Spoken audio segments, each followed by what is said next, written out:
Boa tarde a todos. Vamos dar alguns avisos antes de começar.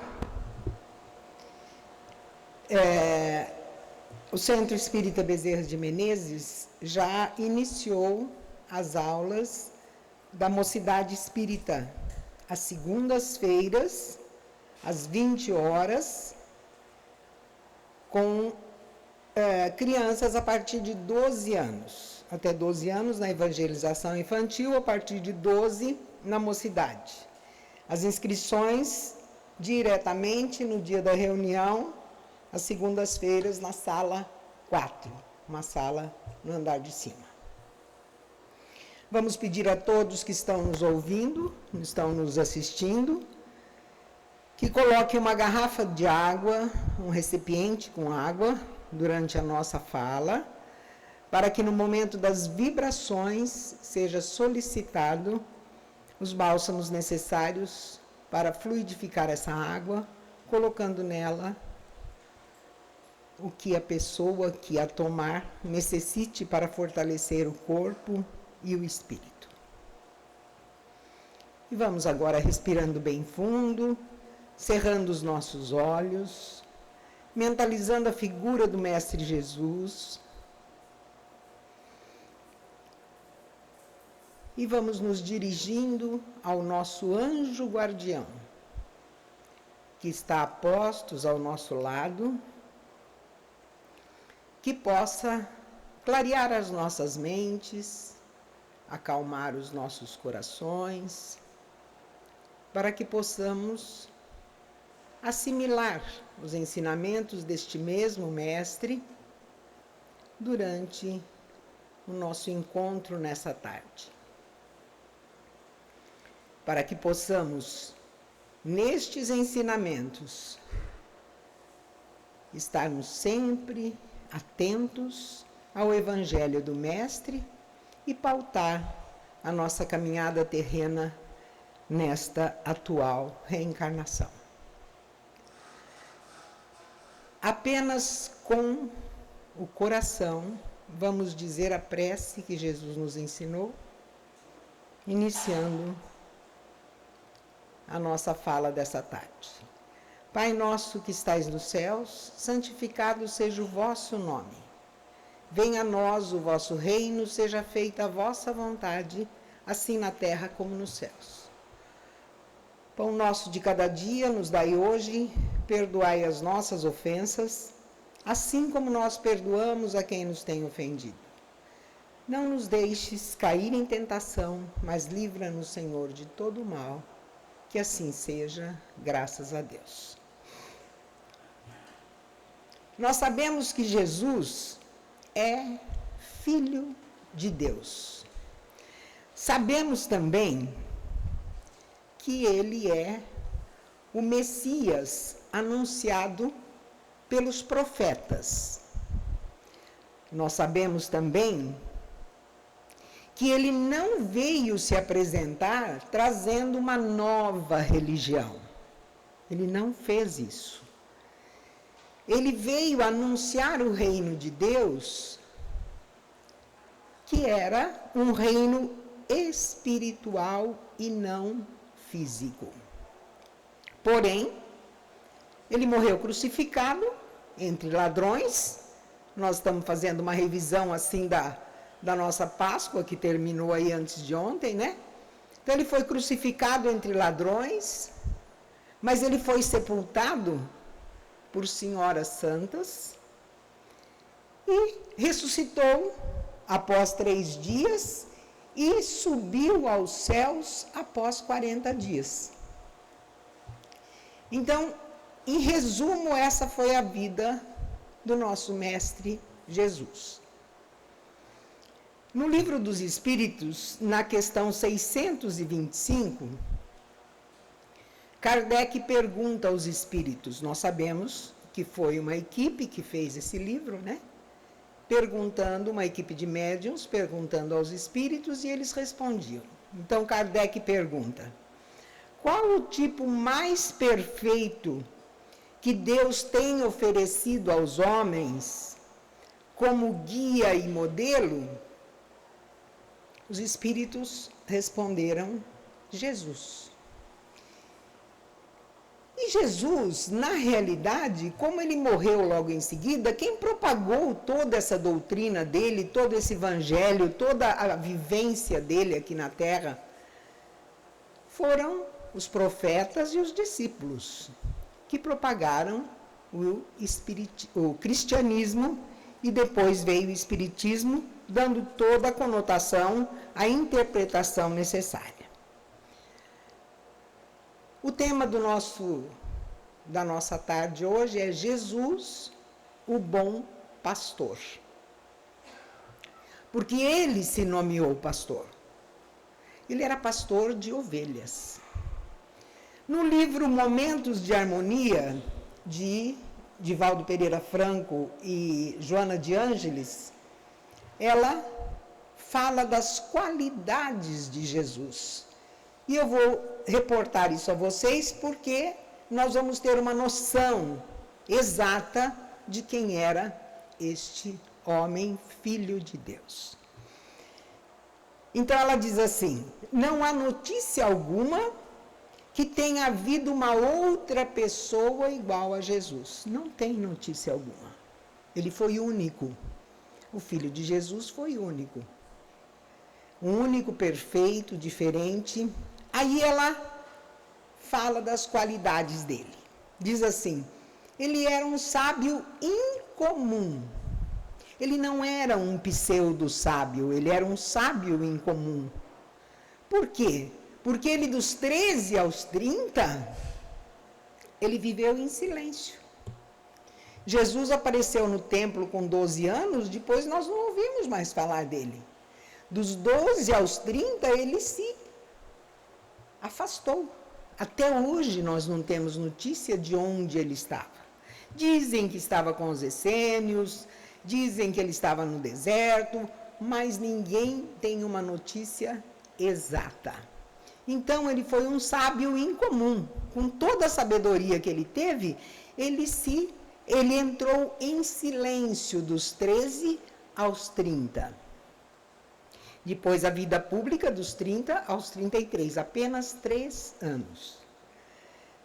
Ela diz também, ele enfrentou a inveja, ele enfrentou a impunidade do mundo sem se chamuscar. Ele conviveu com todos. Eu fico pensando assim, como seria Maria, a mãe de Jesus, né? Ter um filho desta maneira, sumiu dos 13 aos 30. Ele convivia com todo tipo de pessoa. Ele convivia com a impunidade. Ele convivia com os invejosos. E ele não se corrompia. Ele não deixava se chamuscar, ele não decaía. Aquilo não o afetava. Joana de Ângeles ainda afirma, através de Divaldo, ele compôs o mais perfeito código de justiça espiritual.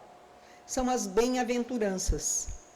Se nós apagarmos todos os ensinamentos, apagarmos toda a história de Jesus e deixarmos só as bem-aventuranças, nós temos todos os ensinamentos dele ali. Então é um código de justiça espiritual que ele fez. Um código de justiça. Bem-aventurados aqueles que sofrem, bem-aventurados os aflitos, bem-aventurados os pobres de espíritos, que são os humildes. Então esses são os bem-aventurados, quer dizer, quanto mais humilde você for, mais bem-aventurado você será. É um código de justiça que ele fez, ele compôs. Ele conviveu com a miséria social, espiritual, econômica daquela época e não se revoltou e nem se tornou mesquinho, diz Joana de Ângeles. Então ele conviveu com aquele mundo hostil, aquele mundo que era olho por olho, dente por dente, quer dizer, bateu, levou. não tinha interpretação, não tinha moral. E ele não houve revolta para Jesus nessa convivência. Ele foi um ecologista nato, diz ela. Por que um ecologista nato? Hoje nós falamos em ecologia atualmente, né? Desde algum tempo atrás aí, achamos que é uma coisa do outro mundo. Jesus já era um ecologista. Porque as parábolas que ele contava tinham um fundo baseado na natureza. Se nós analisarmos tudo para ele, era a natureza. Então, todas, ou a maioria delas, tinha como base a natureza. Ele estabeleceu uma fraternidade salutar para que a humanidade convivesse. Então, somos irmãos. Quando ele disse somos irmãos, é a nossa convivência salutar como irmãos. Que ele criou, ele que passou a chamar de irmãos.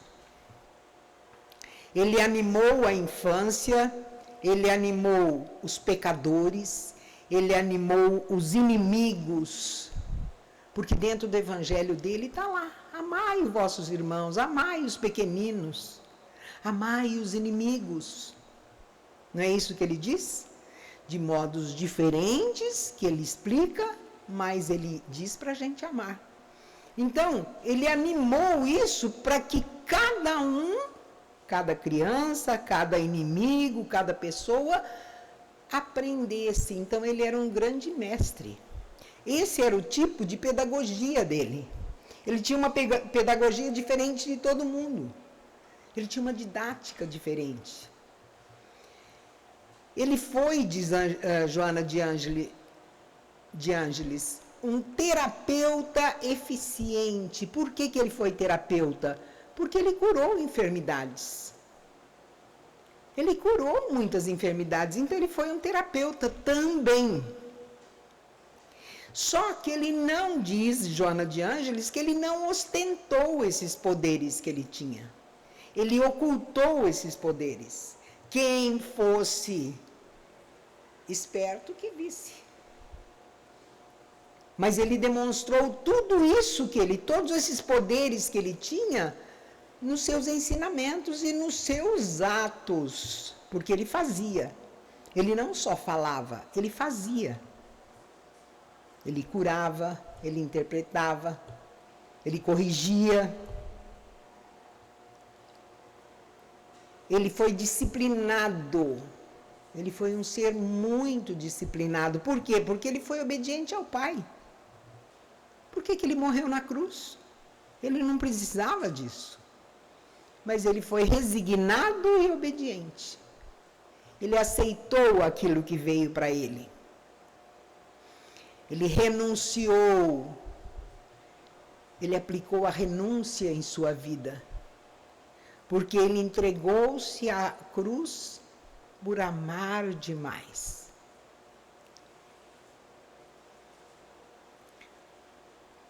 Então, é por isso que Kardec afirma que Jesus é o modelo perfeito. Jesus é o modelo completo a ser seguido. E o Evangelho de Jesus, ele não pregou para os sábios da época. Porque aqueles sábios da época eram pseudo-sábios. Eles faziam de conta que eram sábios. Ele aplicou para os pequeninos e para os humildes. Para os simples e para os humildes.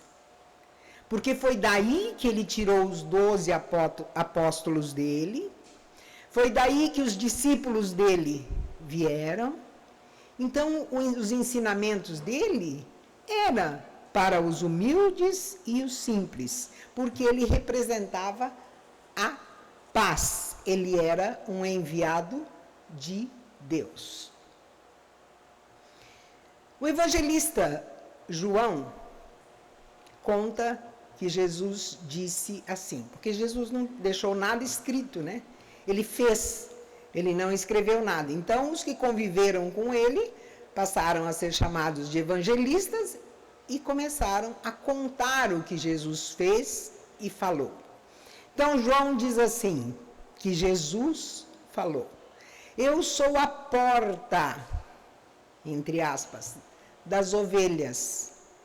Quem por mim entrar, será salvo. Pode entrar e sair e encontrará pastagens. Vejam como está, um misto de natureza e ao mesmo tempo na alegoria. O que representa uma porta para nós? A porta é a entrada de alguma coisa ou a saída de algum lugar. Quando nós entramos pela porta da nossa casa, nós encontramos o aconchego do nosso lar.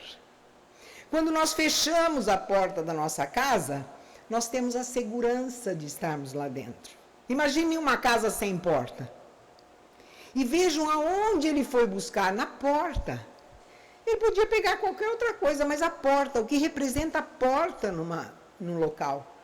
Então, se você entrar pela porta, que ele era a porta, ele representava a porta, quer dizer, se você seguir os meus ensinamentos, se você vivenciar o meu evangelho, o evangelho de Jesus, você terá pastagens. E ele ainda diz, eu vim para que tenham vida e vida em abundância. Quer dizer, ele dá todas as coordenadas para que a gente seja uma pessoa íntegra, uma pessoa feliz, uma pessoa saudável espiritualmente. É isso que ele quer de nós. E quando ele se diz bom pastor, o pastor dá a vida pelas ovelhas, ele cuida das ovelhas. E quem são as ovelhas? Nós. Então o pastor dá vida pelas ovelhas, e ele ainda diz, existem muitas ovelhas desgarradas. Então, quando conseguir arrebanhar todas as ovelhas desgarradas, disse Jesus, aí sim haverá um só rebanho e um só pastor. Ainda existem ovelhas desgarradas. Ainda nós não temos um só rebanho e um só pastor. Ainda nós não temos. Nós temos divisões de religião. E ele não veio aqui pregar religião nova nenhuma, como nós dissemos no começo. Ele não veio trazer nova religião. Ele veio trazer o amor, a paz. Ele não veio implantar uma religião. Mas o que ele ensinou passou a se chamar cristianismo. Porque Jesus Cristo, cristianismo, Filho de Deus. Então, quando ele diz que essas ovelhas serão arrebanhadas ainda, porque a humanidade precisa ser uma coisa só. Todos nós precisamos crescer. Todos nós precisamos evoluir para ter um só rebanho e um só pastor. Então, Deus traçou um plano para nós. É um plano que deve ser seguido com base no Evangelho de Jesus. Este é o plano de Deus. E a razão máxima desse plano, a razão do plano de Deus, é a evolução. Nós temos que crescer. Nós temos que mudar dia a dia, pouquinho, pouquinho, mas nós temos que progredir, melhorar moralmente, melhorar espiritualmente, porque fisicamente nós crescemos de criança, adulto e velhice. Então nós precisamos crescer espiritualmente, moralmente, através da vivência do Evangelho de Jesus. E a meta deste plano de Deus é a perfeição. Nós precisamos chegar à perfeição, porque nós fomos criados à imagem e semelhança de Deus, e Deus é perfeito. Vai demorar um pouquinho? Lógico que vai demorar muitas reencarnações, mas nem por isso nós podemos parar. Quanto mais rápido nós caminharmos, menos reencarnações nós teremos. E cada um crescendo um pouquinho, a humanidade cresce. A humanidade evolui. E este ensinamento de Jesus é o gatilho para nós. O Evangelho de Jesus é o gatilho. É ele que nos impulsiona, é o impulso para nós crescermos. Porque ele nada mais disse do que vos ameis uns aos outros como eu vos amei. É fácil? Não. Não é fácil. Mas resumindo tudo que ele ensinou é isso. Ame ao teu próximo como a ti mesmo. Faça para o seu irmão aquilo que você gostaria de receber.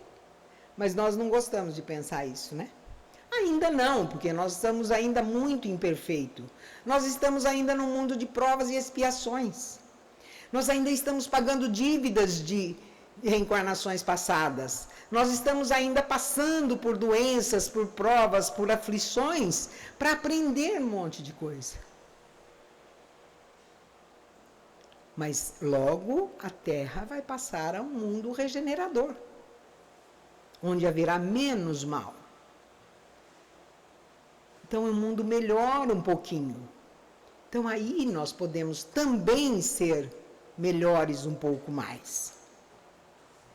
Por que nós precisamos caminhar, evoluir e viver o Evangelho de Jesus? Esse Evangelho de Jesus, quando ele diz da porta, ele fala da nossa vivência do Evangelho, do nosso preparo para esse Evangelho, da nossa vigilância. Quando a gente fala assim, vigiai, orai e vigiai, não é para vigiar o vizinho, não é para vigiar o marido, não é para vigiar o irmão, é para vigiar a si mesmo. Cada um de nós tomar conta de nós.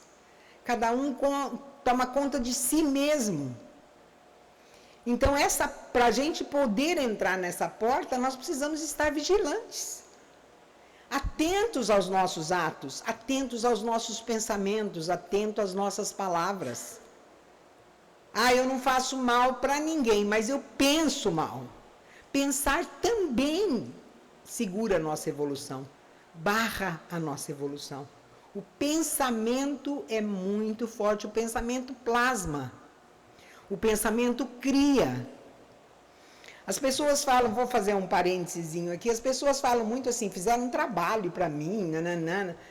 O trabalho de pensar mal da pessoa já deixa a pessoa mal. Então não precisa trabalho, não precisa amarrar fitinha, fazer nada. Você pensar mal da pessoa, você emite um pensamento mal, a pessoa começa a passar mal. É energia, é vibração. Então, precisa tomar muito cuidado com o pensamento, porque aquilo que nós pensamos é o que está dentro do nosso coração. Aquilo que nós falamos é aquilo que está dentro do nosso coração. Então, se eu tenho um coração puro, minhas palavras são boas. Se eu tenho um coração bom, meu pensamento é bom. Então, cuidar daquilo que nós pensamos, porque pensamos, sentimos e automaticamente agimos. Então, vigiar para a gente crescer, mas também para a gente trazer aquele irmão nosso que convive conosco, que está num grau inferior de evolução, trazer ele para junto de nós, aquele que está aquém de nós, através do exemplo, através da palavra, através da oração, através do pensamento, da vivência do Evangelho. Então, viver o Evangelho é seguir Jesus, é entrar por essa porta, que essa porta é Jesus. Eu vou deixar uma frase que eu li hoje, do Carlos Bacelli e o Dr. Inácio Ferreira, que ele diz assim: amar a Deus no próximo, e não amar ao próximo em Deus. Existe diferença.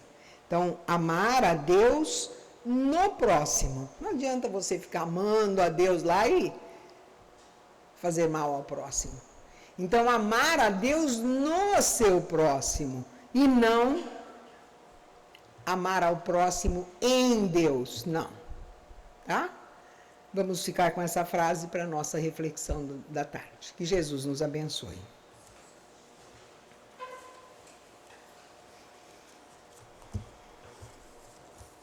Vamos aproveitando este momento de perfeita serenidade entrelaçando os nossos corações, entrelaçando as nossas auras, para que os mensageiros de Jesus venham recolher as nossas vibrações e levar a quem mais necessita. Pedimos que levem as nossas vibrações para todo este planeta Terra, o planeta azul, por todos os seus continentes, por todos os seus países, por todos os seus habitantes. Leve as nossas vibrações de paz, de entendimento, de compreensão do Evangelho, de um bálsamo de esperança a cada irmão desses países que ainda se encontram em guerra, se encontram em conflito, na miséria, na fome. Pai amado, Jesus querido, envolva o Brasil no seu amor, na sua luz, e coloque em cada irmãozinho, habitante, governante, a tua paz, o teu amor e a nossa vibração de todo carinho. Vamos vibrar por todas as religiões, por todas as casas de oração. Vamos vibrar pelos nossos irmãos que perambulam pelas ruas, sem lar, pelos nossos irmãos encarcerados, pelos nossos irmãos que se encontram em asilos, creches, orfanatos, manicômios, por todos os nossos irmãos que sofrem do corpo físico ou da alma, que neste momento recebam as nossas vibrações de luz, de paz e vibrações salutares. Vamos vibrar por todos os nossos irmãos que já deixaram este planeta e possam ainda estar presos à crosta terrestre, possam ainda estar presos aos umbrais, que as nossas vibrações clareiem seus caminhos, para que eles cheguem até a erraticidade. Vamos vibrar pelos nossos familiares, desde o mais pequenino até o mais idoso. Vamos vibrar pelos nossos amigos. Vamos vibrar pelos nossos inimigos ou pelas pessoas que temos dificuldades de relacionamento. E vamos pedir licença ao plano espiritual para vibrarmos por nós mesmos, para que o nosso anjo guardião permaneça conosco hoje e sempre. Que Jesus nos abençoe e que assim seja.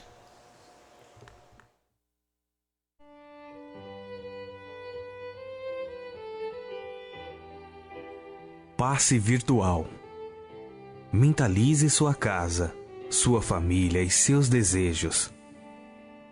Em silêncio, evoque a proteção de Deus e de Jesus para o passe. Rogue também ao seu anjo da guarda ou dos espíritos superiores com os quais tenha maior afinidade. Respire fundo, pausadamente, com calma e confiança. Oremos com Jesus. Pai nosso que estais no céu, santificado seja o teu nome. Venha a nós o vosso reino, e seja feita a tua vontade, assim na terra como no céu. O pão nosso de cada dia dai-nos hoje. Perdoa as nossas ofensas, assim como nós perdoamos a quem nos temos ofendido. Não nos deixes cair em tentação, mas livrai-nos do mal, porque Deus é o reino, o poder e a glória para sempre. Assim seja. Como as folhas envelhecidas se desprendem das árvores, deixe os sentimentos que já não servem mais se soltarem de você suavemente. Sentindo-se leve, sem o peso dos sofrimentos que se foram, você recebe agora, suavemente sobre o corpo e a alma, a água da vida que cai em abundância dos céus. Esta água limpa, higieniza, purifica, desobstrui e tonifica todas as células do seu ser. Ao tempo que limpa e hidrata o corpo, o líquido cristalino refresca o seu espírito, acalmando a aflição, a ansiedade e a inquietação. Há em seu coração agora uma sensação de calma, limpeza e bem-estar.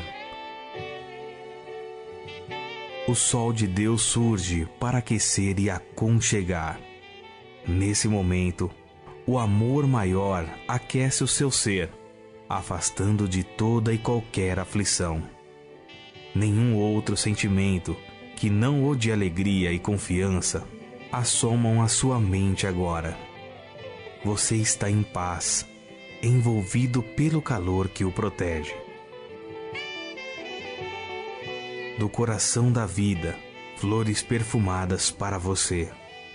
De alma grata e feliz, recolhe as pétalas coloridas que penetram no seu ser e restauram sentimentos e emoções. Felicidade, esperança, fé, coragem e determinação. As mãos divinas estão repletas de luz. Suavemente a luz transborda e derrama sobre você. Banhada em sublime força, você se entrega profundamente ao doador da luz, absorvendo as energias que darão a partir de agora novo e abençoado impulso ao seu viver. Sinta agora à sua volta a presença de Jesus.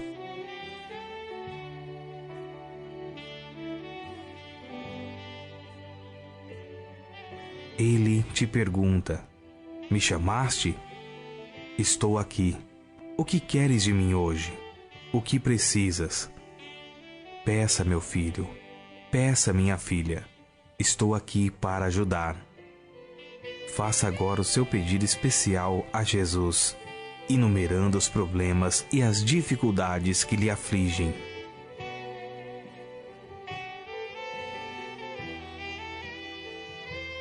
Escutei o que pedistes, com amor e atenção. Agora conto com a tua fé e a tua confiança em mim, para auxiliar na solução dos teus problemas. Vai em paz, te acompanharei com os olhos, não te perderei. Creia em Deus, creia também em mim. Estarei com você todos os dias, até o fim. Seja feliz. Deixo-vos a paz, a minha paz vos dou. Crede em Deus, crede também em mim. Não turve o vosso coração e nem se atemorize. Eu sou o caminho e a verdade e a fé. Ninguém vai ao Pai a não ser por mim. Os bons espíritos enviam a você agora as melhores emanações de paz, saúde, alegria e refazimento. Você está recebendo vida, vida em abundância. Guarde-a no coração. Respire pausadamente e agradecido. Obrigado, Senhor, por esse dia. Que ele me seja produtivo e feliz, como tu o desejas. Assim seja.